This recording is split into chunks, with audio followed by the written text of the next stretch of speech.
In 1207, in the city of Balkh, a child was born, Jalal ad-Din Muhammad, later known as Rumi. His father, Baha al-Din, was a respected scholar and mystic, who filled their home with books, prayers, and seekers of wisdom. Rumi grew up watching dervishes dance, listening to scholars debate, and learning the language of the soul. But peace would not last. The Mongol invasions forced his family to flee their home. They journeyed across Persia, visiting cities like Baghdad and Mecca, meeting saints and poets along the way.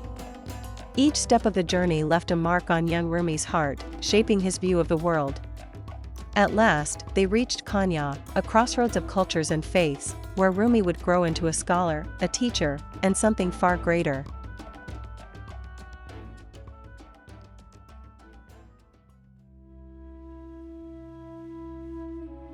In Konya, Rumi studied deeply, theology, law, poetry, Arabic, and Persian, absorbing knowledge like a sponge.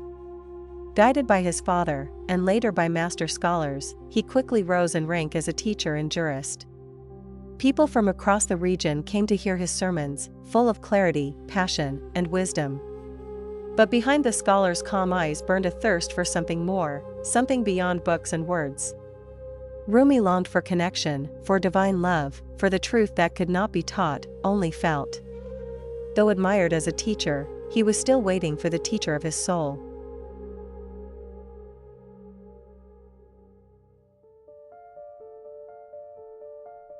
In 1244, a wandering mystic arrived in Konya. His name was Shams of Tabriz.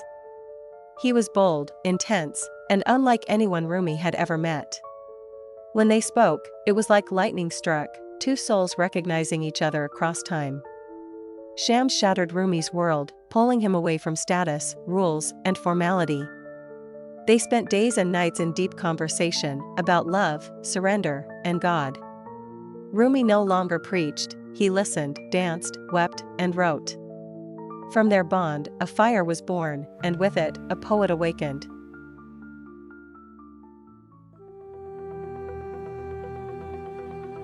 But not everyone welcomed Shams.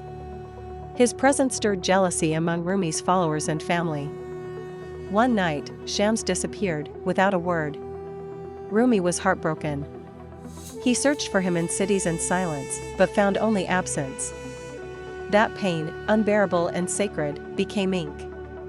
His grief turned to poetry, and his longing became devotion. He wrote of fire and wine, of absence and union, of the friend who hides and reveals. Shams had vanished, but within Rumi, he had become eternal.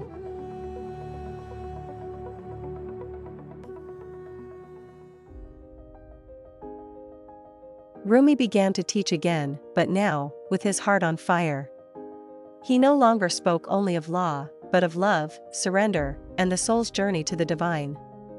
His poetry flowed endlessly, more than 60,000 verses, in Persian, Arabic, Greek, and Turkish. He composed the Masnavi, a spiritual masterpiece still read worldwide.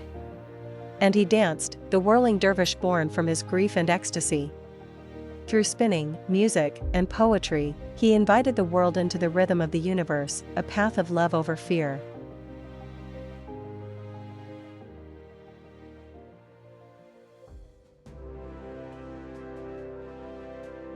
Rumi passed away in 1273, and thousands, of all faiths and backgrounds, came to mourn him. He had become not just a poet or teacher, but a bridge between hearts. His tomb in Konya became a place of pilgrimage, his words a map for the soul. Centuries later, his voice still echoes, in prayer halls, in cafes, in quiet hearts longing for meaning.